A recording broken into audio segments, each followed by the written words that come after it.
মাসে প্রায় 95টি শিল্প কারখানা বন্ধ হয়ে গেছে এবং 66,000 লোক বেকার হয়ে গেছে। সিপিডির গবেষণা এটা বলছে।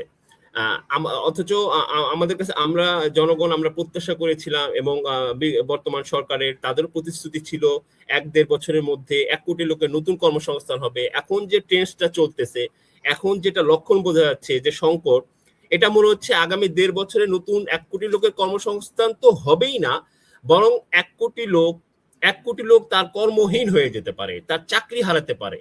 একটি দেশের আমাদের বর্তমান যে পরিস্থিতি জ্বালানি সংকট, সেই জ্বালানি সংকট একটি দেশের পরিচালনার জন্য, তার স্বাভাবিক কার্যক্রম, অর্থনৈতিক কার্যক্রম, ব্যবসা বাণিজ্যিক কার্যক্রম চালানোর জন্য, সার্বিক একটি দেশের পরিচালনার জন্য মূল যেটা প্রয়োজন সেটা হলো জ্বালানি জিনিস। জ্বালানি, দ্যাট মিনস তেল, গ্যাস, বিদ্যুৎ, যেটাকে আমরা বলছি পাওয়ার। অর্থাৎ আপনার যদি পাওয়ার না থাকে, আপনার পাওয়ার যদি কাজ না করে, তার মানে আপনি দেশটাই চলছে না, দেশটাই ঠিকমতো পরিচালিত হচ্ছে না। তার মানে আমাদের এখন যে জ্বালানি সংকট, তার মানে আমাদের যে পরিচালনা সংকট সেটাই আমার দেখা দিয়েছে আর কি। এবং এটা আপনি যেটা বলছিলেন আর কি, আমাদের সরকারের সম্মানিত মন্ত্রী মহোদয় যারা রয়েছে, দায়িত্বশীল রয়েছেন, এবং তারাও এটা বলছেন যে জ্বালানি সংকট রয়েছে, তার মানে এবং সেটা নিয়ন্ত্রণের বাইরে। তো জ্বালানি সংকট, জ্বালানি যদি আপনার নিয়ন্ত্রণের বাইরে চলে যায়, তাহলে আপনার দেশটাও নিয়ন্ত্রণের মধ্যে থাকে না। আপনি এক কথা বলতে পারেন আমার দেশের উপরেও কি নিয়ন্ত্রণ রয়েছে কিনা, এই প্রশ্নটা তখন উত্থাপিত হবে, এই প্রশ্নটা তখন সবাই বলবে। কারণ আপনি যখন জ্বালানি, টোটাল ওয়ার্ল্ডটাই জ্বালানির উপর নির্ভর করছে, একটা দেশও জ্বালানির উপর নির্ভর করে, অর্থনীতির জন্য গুরুত্বপূর্ণ। সুতরাং আপনি যখন জ্বালানি নিরাপত্তা ব্যবস্থাপনা এবং তার অবকাঠামোগুলো আপনার নিয়ন্ত্রণে থাকবে না, তখন বুঝতে পারবে দেশটাই আপনার নিয়ন্ত্রণে নাই। হ্যাঁ, তো মাত্র 6 মাসের মাথায় সরকারের মন্ত্রী অর্থমন্ত্রী, মাননীয় অর্থমন্ত্রী যিনি বললেন যে উনি এটা সংকটটা 2 বছর সময় লাগবে এবং এটা তার নিয়ন্ত্রণে নেই। আমার কাছে এটা মনে হয়েছে একটা অসহায় আত্মসমর্পণ করলেন আর কি। মাননীয় অর্থমন্ত্রী জনগণের সামনে একটা অসহায় আত্মসমর্পণ করলেন। উনি সমাধান দিতে পারলেন না, সমাধানের কোনো প্রত্যাশা ব্যক্ত করলেন না, উনি কোনো পরিকল্পনা দিলেন না, উনি জাস্ট এই সংকটের সামনে একটা অসহায় আত্মসমর্পণ করলেন। উনারা 5 বছর, এই সরকার 5 বছরের জন্য ক্ষমতায় এসেছে, তাদেরকে আরো অনেক দূর যেতে হবে, পাড়ি দিতে হবে বহু দূর, 5 বছর, এখনো 4.5 বছর সময় আছে। সুতরাং 6 মাসের মাথায় তারা যদি বলে যে আমাদের নিয়ন্ত্রণের বাইরে জ্বালানি চলে গেছে, জ্বালানি পরিস্থিতি, এটা খুব ভয়ঙ্কর একটা নির্দেশনা দিবে এই ক্ষেত্রে। আপনি যখন দায়িত্বশীল এখন মন্ত্রী যখন বলবে নিয়ন্ত্রণের বাইরে, আমি কোনো সুনির্দিষ্ট পরিকল্পনা কিংবা কোনো সময়সীমা দিতে পারছি না, তখন আস্থাহীনতার সৃষ্টি হবে। আস্থাহীনতা কোথায় সৃষ্টি হবে? আমাদের যারা দেশীয় ব্যবসা বাণিজ্য যারা বিনিয়োগ করেন, দেশীয় শিল্প প্রতিষ্ঠান রয়েছেন, দেশীয় উদ্যোক্তা রয়েছেন, পাশাপাশি আমাদের যারা বিদেশি বিনিয়োগকারীরা রয়েছে, বিদেশি উদ্যোক্তা রয়েছে, যারা বিদেশে থেকে এসে আমাদের এখানে ব্যবসা পরিচালনা করবে, বিনিয়োগ করবে, কর্মসংস্থান সৃষ্টি করবে, তাদের কাছে আস্থাহীনতা তৈরি হবে। তার মানে আপনি যে মেসেজটা দিয়ে দিচ্ছেন, এটা ইন্টারন্যাশনালি মেসেজ চলে যাচ্ছে যে বাংলাদেশে আগামী 2 বছর তেল, গ্যাস, বিদ্যুতের সমস্যার সমাধান হবেই না, বরং 2 বছর তারা আর বিনিয়োগ করতে আসবে না। সুতরাং এইটা একটা ভয়ঙ্কর একটা অবস্থা তৈরি করবে আর কি। আচ্ছা, দ্বিতীয় আরেকটা, এখন এই সংকটটা কেন হলো? এই সংকটটা তো এই যে কথাটা বলছেন যে আমরা জ্বালানি এই সংকটের কারণে দেখতে পাচ্ছি। আমি আজকে একটা রিপোর্ট দেখলাম, সিপিডি যে বিশ্লেষণা করেছে যে গত 6 মাসে প্রায় 95টি শিল্প কারখানা বন্ধ হয়ে গেছে এবং 66,000 লোক বেকার হয়ে গেছে। সিপিডির গবেষণা এটা বলছে। অথচ আমাদের কাছে আমরা জনগণ আমরা প্রত্যাশা করেছিলাম এবং বর্তমান সরকারের তাদের প্রতিশ্রুতি ছিল 1-1.5 বছরের মধ্যে 1 কোটি লোকের নতুন কর্মসংস্থান হবে। এখন যে ট্রেন্ডটা চলতেছে, এখন যেটা লক্ষণ বোঝা যাচ্ছে যে সংকট, এটা মনে হচ্ছে আগামী 1.5 বছরে নতুন 1 কোটি লোকের কর্মসংস্থান তো হবেই না, বরং 1 কোটি লোক তার কর্মহীন হয়ে যেতে পারে, তার চাকরি হারাতে পারে। এইটা মনে হচ্ছে, এই সংকটটা তৈরি হচ্ছে। নতুন কর্মসংস্থান পরিবর্তে বর্তমানে যারা চাকরিরত রয়েছে তারা বেকার হয়ে যাবে, তাদের কর্ম হারাবে, অর্থাৎ আমাদের বেকারত্ব বৃদ্ধি পাবে, এরকম একটা সম্ভাবনা দেখা দিচ্ছে আর কি। তো এই সংকটটা কেন হলো? এই সংকটটা এখন আমাদের সমাধান করতে হবে। কেন হলো? আমরা যারা মাননীয় মন্ত্রী রয়েছেন, উপদেষ্টা মহোদয় রয়েছেন, আমরা ভিন্ন ভিন্ন কিছু স্টেটমেন্ট পাচ্ছি যে এটা বিগত সরকারের কর্মকাণ্ডের ফলে হয়েছে, কিংবা মধ্যপ্রাচ্যের সংকট, সেটাও অনেকে বলছেন।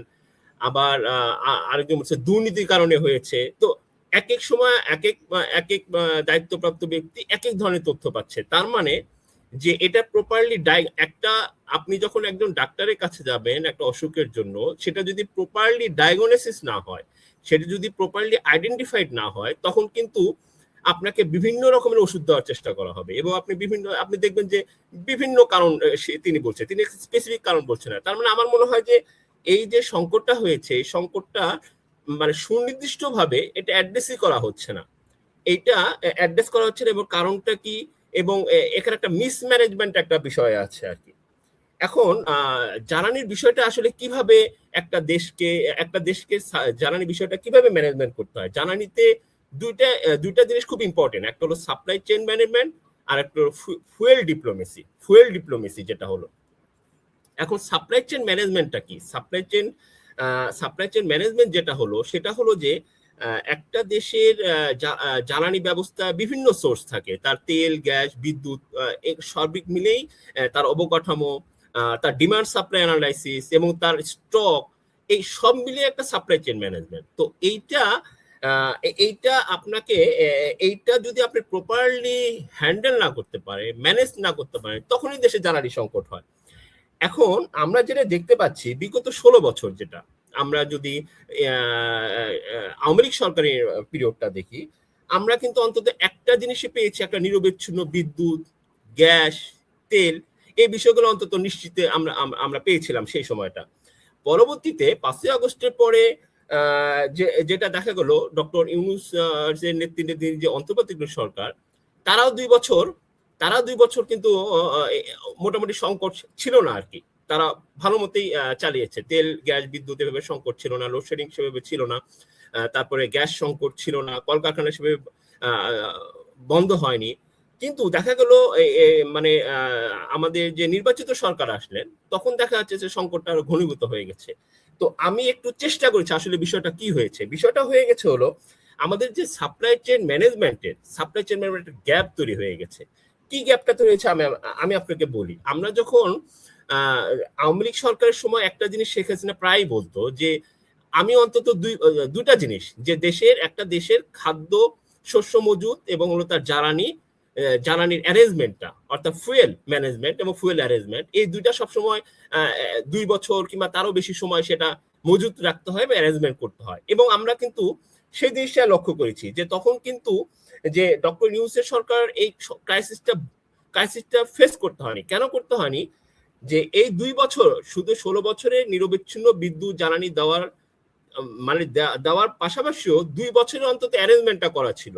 এই অ্যারেঞ্জমেন্টের মধ্যে ছিল আপনার ফুয়েল ডিপ্লোমেসি, যেটা বিভিন্ন দেশের সাথে চুক্তি করা, তাদের বাইলেটারাল এগ্রিমেন্ট করা, তারপরে হলো এলসি করা, জ্বালানির জন্য এলসি করা। এই বিষয়গুলো সার্বিকভাবে একটা ম্যানেজমেন্টের অধীনে ছিল বলেই 2 বছর ডক্টর ইউনূসের অন্তর্বর্তী সরকার খুব ভালোভাবেই কোনো লোডশেডিং এবং কোনো ক্রাইসিস, কোনো সংকট ছাড়াই কিন্তু ভালো মতো পার করেছে। কারণ উদ্বৃত্ত যেটা অ্যারেঞ্জমেন্ট করা, জ্বালানি তো আমাদের তো প্রায় 25% আমদানি নির্ভর, আমাদের তো ওইভাবে স্টক করার সুযোগ নেই, আমরা সেভাবে মজুদও করতে পারি না জ্বালানি। কিন্তু আমাদের একটা চেইনে রাখতে হয়, যে কিছু শিপমেন্ট হবে, কিছু এলসি হবে, কিছু মনে করেন এগ্রিমেন্ট হবে, কিছু আমি হয়তো দেখা যাচ্ছে টেন্ডার দিয়ে রেখেছিল সরকার। এভাবেই জ্বালানিটাকে অ্যারেঞ্জমেন্ট করতে হয়। বিগত সরকার এভাবে অ্যারেঞ্জমেন্ট গুলো করেছিল বলে আমরা একটা করোনা প্যান্ডেমিক, রাশিয়া ইউক্রেন যুদ্ধ, এগুলো সত্ত্বেও কিন্তু সেভাবে আমরা জ্বালানি সংকটের মুখোমুখি হয়নি। কিন্তু ডক্টর ইউনূসের নেতৃত্বে যে অন্তর্বর্তী সরকার, ওনারা যেটা করেছে সেটা হলো যে এই অ্যারেঞ্জমেন্টের বাহিরেও ভবিষ্যতে জ্বালানির নিরাপত্তা নিশ্চিত করার জন্য, জ্বালানির সরবরাহটা নিরবিচ্ছিন্ন রাখার জন্য ফার্দার যে অ্যারেঞ্জমেন্ট করতে হবে, আপনার এলসি করা, কিংবা দেখা যাচ্ছে যে কোনো টেন্ডার করা, তাদের সাথে পরামর্শ নিয়োগ দেওয়া, কিংবা নতুন নতুন আমদানি ক্ষেত্রগুলো, এইগুলো তারা করতে পারেনি। তারা যেটা অ্যারেঞ্জমেন্টটা ছিল বিগত 16 বছরে যে শেখ হাসিনা সরকার, সেটা দিয়ে সারা 2 বছর তাদের সময় পার করেছে, যার ফলে এই ক্রাইসিসটা আজকে সৃষ্টি হয়েছে। এখন এর মধ্যে শুরু হয়েছে আবার মধ্যপ্রাচ্যের সংকট। এখন মধ্যপ্রাচ্যের এই যুদ্ধ অবস্থা শুরু হওয়ার কারণে নতুন সরকারের পক্ষে যে জিনিসটা করা কোনোভাবে সম্ভব হচ্ছে না। কারণ তারা আসছে, এই ক্রাইসিসটা এই ক্রাইসিসটার যে একটা একটা অ্যাকুট ক্রাইসিস সৃষ্টি হয়েছে, এটাকে তারা ফেস করতে পারছে না, যে কারণে এই সংকটটা দেখা দিয়েছে। এখন এই সংকটের ফলে এখন কি হচ্ছে, এই সংকটের ফলে মনে করেন যে আমাদের তেল গ্যাস বিদ্যুৎ ব্যাপারে মোটামুটি অর্থনীতি স্থবির অবস্থায়। এখন কলকারখানা বন্ধ হয়ে যাচ্ছে, আমাদের ব্যবসা বাণিজ্য সংকুচিত হয়ে যাচ্ছে, লোকজন চাকরি হারাচ্ছে।